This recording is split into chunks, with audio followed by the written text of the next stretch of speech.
بسم اللہ الرحمن الرحیم۔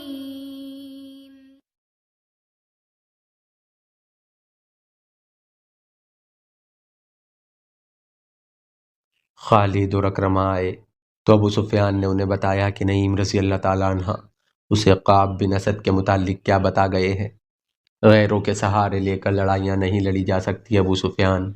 خالد نے کہا، آپ نے یہ تو سوچا ہی نہیں کہ بنو قریظہ مسلمانوں کے سائے میں بیٹھے ہیں۔ وہ زمین کے نیچے سے مسلمانوں پر وار تو کر سکتے ہیں، لیکن وہ ہے تو مسلمانوں کے رحم و کرم پر۔ اگر آپ لڑنے آئے ہیں تو جنگجوؤں کی طرح لڑیں۔ کیا یہ صحیح نہیں ہوگا کہ تم دونوں میں سے کوئی ایک قاب بن اسد کے پاس جائے؟ ابو سفیان نے پوچھا۔ ہو سکتا ہے اس نے نعیم رضی اللہ تعالیٰ عنہ سے کہا ہو کہ وہ ہم سے یرغمالی مانگے گا، لیکن تم جاؤ تو وہ ایسی شرط پیش نہ کرے۔ کیا تمہیں نظر نہیں آ رہا ہے کہ تمام کا تمام لشکر فاقہ کشی کی حالت میں ہے؟ کیا یہ لشکر خندق عبور کر سکتا ہے؟ یہی ایک صورت ہے کہ قاب مدینے کے اندر مسلمانوں پر شب خون مارنے کا انتظام کرے۔ میں جاؤں گا، اکرمہ نے کہا۔ میں آپ کو یہ بھی بتا دیتا ہوں کہ قاب بن اسد نے اگر یرغمالیوں کی شرط پیش کی تو میں آپ سے پوچھے بغیر معاہدہ منسوخ کراؤں گا۔ کیا میں بھی اکرمہ کے ساتھ چلا جاؤں؟ خالد نے ابو سفیان سے پوچھا۔ اس کا اکیلے جانا ٹھیک نہیں۔ نہیں، ابو سفیان نے کہا، اگر خطرہ ہے تو میں 2 سالار ضائع نہیں کر سکتا۔ اکرمہ اپنی حفاظت کے لیے جتنے چاہے لشکری ساتھ لے جا سکتا ہے۔ اکرمہ اسی وقت روانہ ہو گیا۔ اس کے ساتھ 4 لشکری تھے۔ اسے بڑی دور کا چکر کاٹ کر بنو قریظہ تک پہنچنا تھا۔ وہ جمعے کی رات تھی جب اکرمہ خندق سے دور چلتا شیخین کے سلسلہ کوہ میں داخل ہوا اور قاب بن اسد کے گھر پہنچا۔ قاب کو معلوم تھا کہ اکرمہ کیوں آیا ہے۔ آؤ اکرمہ، قاب بن اسد نے کہا، میں جانتا ہوں تم کیوں آئے ہو۔ تمہارے آنے کی ضرورت نہیں تھی، میں نے 10 دن کی مہلت مانگی تھی۔ قاب بن اسد نے اپنے غلام کو آواز دی۔ غلام آیا تو اس نے غلام سے شراب اور پیالے لانے کو کہا۔ پہلے میری بات سن لو قاب، اکرمہ نے 2 ٹوک لہجے میں کہا، میں شراب پینے نہیں آیا، مجھے بہت جلدی واپس جانا ہے۔ ہم محاصرے کو اور زیادہ طول نہیں دے سکتے۔ ہم کل مدینے پر حملہ کر رہے ہیں۔ تمہارے ساتھ ہمارا جو معاہدہ ہوا ہے اس کے مطابق تم مدینے میں ان جگہوں پر جو ہم نے تمہیں بتائی ہیں کل سے حملے شروع کر دو۔ ہمیں یہ بھی معلوم ہوا ہے کہ تم نے ظاہری طور پر ہمارے ساتھ معاہدہ کیا ہے، لیکن در پردہ تم نے وہ معاہدہ قائم رکھا ہے جو مسلمانوں کے ساتھ تم نے کیا ہے۔ اتنے میں ایک حسین و جمیل لڑکی شراب کی صراحی اور پیالے اٹھائے کمرے میں داخل ہوئی۔ وہ اکرمہ کو دیکھ کر مسکرائی۔ اکرمہ نے اسے دیکھا تو اس کے چہرے پر سنجیدگی کے تاثرات اور زیادہ گہرا ہو گئے۔ قاب، اکرمہ نے کہا، تم نے اپنا مذہب اور اپنی زبان ان چیزوں کے عوض بیچ ڈالی ہے جنہوں نے کبھی کسی کا ساتھ نہیں دیا۔ قاب بن اسد نے لڑکی کو اشارہ کیا تو وہ چلی گئی۔ میرے عزیز اکرمہ، قاب نے کہا، میں تمہارے چہرے پر روحانیت کے آثار دیکھ رہا ہوں۔ صاف پتہ چلتا ہے کہ تم مجھے اپنا غلام سمجھ کر حکم دینے آئے ہو۔ میں نے مسلمانوں کے ساتھ جو معاہدہ کیا تھا وہ بنو قریظہ کے تحفظ اور سلامتی کے لیے کیا تھا، اور میں نے جو معاہدہ تمہارے ساتھ کیا ہے وہ تمہاری فتح اور مسلمانوں کی شکست کی خاطر کیا ہے۔ مسلمانوں کو ختم کرنا میرے مذہب کا حکم ہے۔ تمہارے ساتھ معاہدہ نبھانا اسی سلسلے کی ایک کوشش ہے۔ میں اپنا مذہبی فریضہ ادا کرنے کے لیے تمہیں استعمال کروں گا۔ حبیب بن اخطب سے میں نے کہہ دیا تھا کہ اہل قریش اور اہل غطفان مجھے بنو قریظہ کی سلامتی کی ضمانت دیں، تاکہ ایسا نہ ہو کہ تم لوگ ناکام ہو جاؤ اور مسلمان ہم سے ظالمانہ انتقام لیں۔ نعیم بن مسعود رضی اللہ تعالیٰ عنہ نے جو چنگاریاں ان لوگوں کے درمیان پھینک دی تھیں وہ اکرمہ کے سینے میں سلگ اٹھی۔ نعیم رضی اللہ تعالیٰ عنہ نے اکرمہ کے ذہن میں ابو سفیان کی معرفت پہلے ہی ڈال دیا تھا کہ قاب افراد کی صورت میں ضمانت مانگے گا۔ قاب کی زبان سے ضمانت کا الفاظ سنتے ہی اکرمہ بھڑک اٹھا۔ کیا تمہیں ہم پر اعتبار نہیں؟ اکرمہ نے غصیلی آواز میں کہا، کیا تم یہ سمجھتے ہو کہ ہم شاید بھول گئے ہیں کہ محمد صلی اللہ علیہ وسلم ہمارا اور تمہارا مشترکہ دشمن ہے؟ میں یہ نہیں کہتا جو تم کہہ رہے ہو، قاب بن اسد نے کہا، لیکن میں یہ ضرور کہوں گا کہ اپنے مشترکہ دشمن کو جتنا میں جانتا ہوں اتنا تم نہیں جانتے۔ میں اعتراف کرتا ہوں کہ جو عقل خدا نے محمد صلی اللہ علیہ وسلم کو دی ہے، وہ ہم میں سے کسی کو نہیں دی۔ میں اس کی ضمانت چاہتا ہوں۔ کہو تمہیں کیسی ضمانت چاہیے؟ اکرمہ نے پوچھا۔ قبیلہ قریش اور غطفان کے چند ایک سرکردہ افراد ہمارے پاس بھیج دو، کعب بن اسد نے کہا۔ میں کوئی نئی بات نہیں کر رہا اکرمہ، یہ ہمارا تمہارا دستور ہے، اس رواج اور شرط سے تم واقف ہو۔ میں نے ضمانت کے طور پر یرغمال میں لینے والے آدمیوں کی تعداد نہیں بتائی، یہ تعداد تم خود مقرر کر لو۔ تم جانتے ہو کہ معاہدے کی خلاف ورزی کرو گے تو تمہارے ان سرکردہ افراد کو ہم قتل کر دیں گے، انہیں تم قتل نہیں کرو گے۔ اکرمہ نے بھڑکی ہوئی آواز میں کہا، تم انہیں مسلمانوں کے حوالے کر دو گے؟ کیا کہہ رہے ہو اکرمہ؟ کعب بن اسد نے حیرت اور پریشانی کے عالم میں پوچھا۔ کیا تم مجھے اتنا ذلیل سمجھتے ہو کہ میں تمہیں یہ دھوکہ دوں گا کہ تمہارے قبیلے کے سرداروں کو مسلمانوں کے حوالے کر دوں گا؟ مجھ پر اعتبار کرو۔ یہودی پر اعتبار کرنا ایسا ہی ہے جیسے کسی نے سانپ پر اعتبار کر لیا ہو، اکرمہ نے غصیلے لہجے میں کہا۔ اگر تم اپنے آپ کو اتنا ہی قابل اعتماد سمجھتے ہو تو کل مدینہ میں ان چھوٹے قلعوں پر حملے شروع کر دو جہاں مسلمانوں نے اپنی عورتوں اور بچوں کو رکھا ہوا ہے۔ کل، کعب نے کہا، کل ہفتے کا دن ہے۔ ہفتے کا دن یہودیوں کا ایک مقدس دن ہوتا ہے جسے ہم سبت کہتے ہیں۔ اس روز عبادت کے سوا ہم کوئی اور کام نہیں کرتے۔ کوئی یہودی سبت کے دن کوئی کام یا کاروبار کرے یا کسی پر حملہ کرے تو خدائے یہودا اسے انسان سے خنزیر یا بندر کی شکل میں تبدیل کر دیتا ہے۔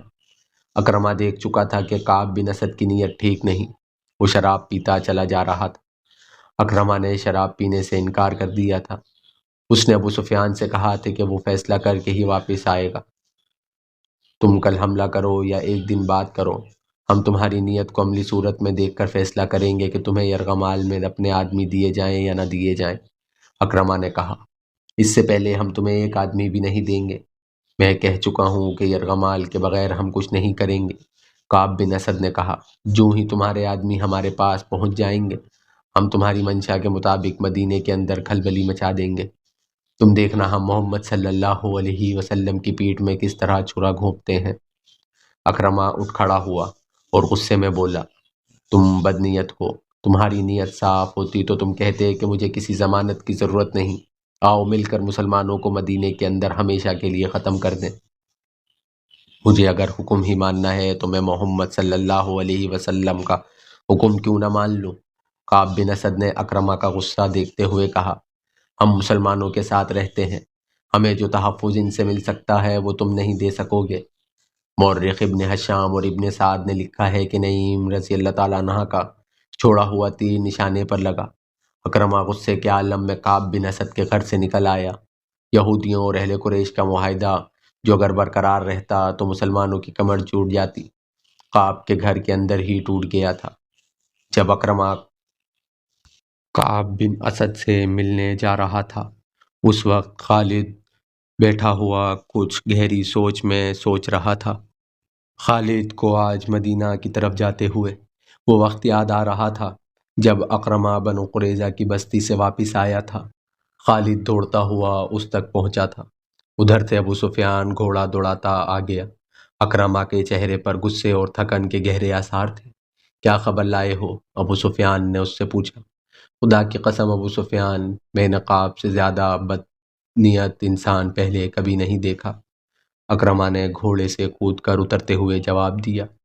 نعیم رضی اللہ تعالیٰ عنہ نے ٹھیک کہا تھا، کیا اس نے ہم سے یرغمال میں رکھنے کے لیے آدمی مانگے ہیں؟ خالد نے پوچھا تھا۔ ہاں خالد، اکرمہ نے کہا، اس نے مجھے شراب پیش کی اور میرے ساتھ اس طرح بولا جیسے ہم اس کے مقروض ہوں۔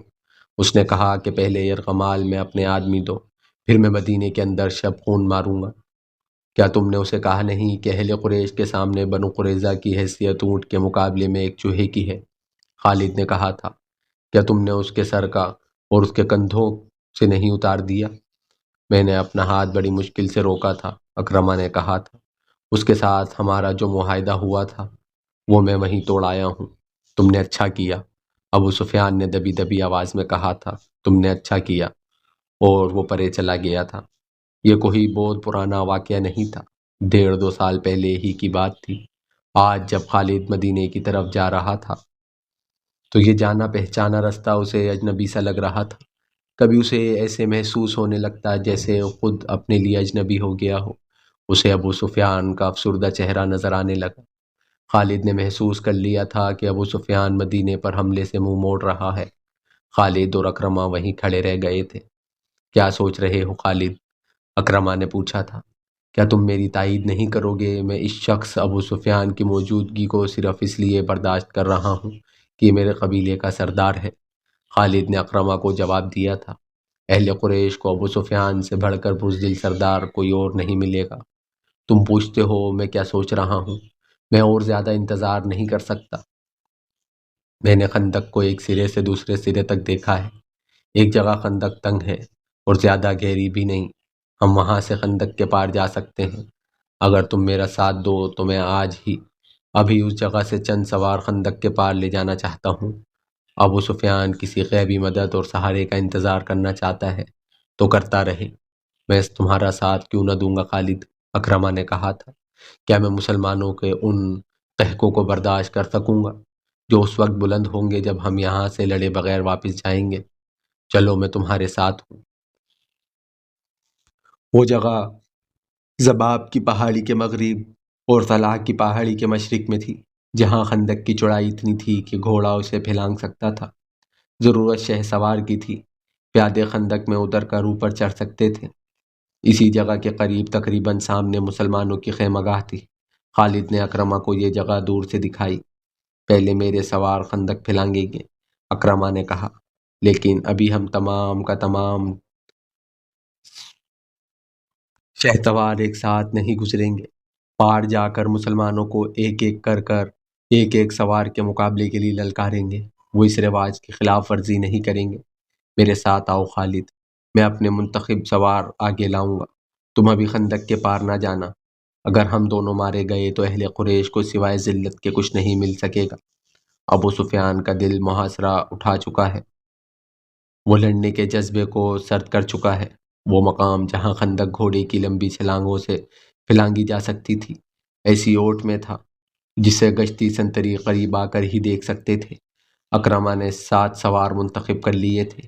ان میں ایک قوی ہیکل بلکہ دیو قامت شخص عمرو بن عبدو بھی تھا، جس کی دھاک اس کی جسامت کی بدولت دور دور تک پھیلی ہوئی تھی۔ اکرمہ ان 7 سواروں کو مقررہ مقام سے کچھ دور تک اس اندازے سے لے گیا جیسے گھوڑوں کو ٹہلائی کے لیے لے جا رہا ہو۔ مسلمانوں کے سنتریوں کو ان پر شک نہ ہوا۔ سب سے پہلے میں خندق پھلانگوں گا، اکرمہ نے چلتے چلتے اپنے 7 سواروں سے کہا۔ کیا یہ ٹھیک نہیں ہوگا کہ سب سے پہلے میرا گھوڑا خندق کو پھلانگے؟ عمرو نے کہا تھا۔ نہیں عمرو، اکرمہ نے کہا، پہلے میں جاؤں گا۔ اگر میرا گھوڑا خندق میں گر پڑا تو تم خندق پھلانگنے کی کوشش نہ کرنا، تمہارا سالار اپنی جان کی قربانی دے گا۔ یہ کہہ کر اکرمہ نے گھوڑے کی باگ کو جھٹکا دیا۔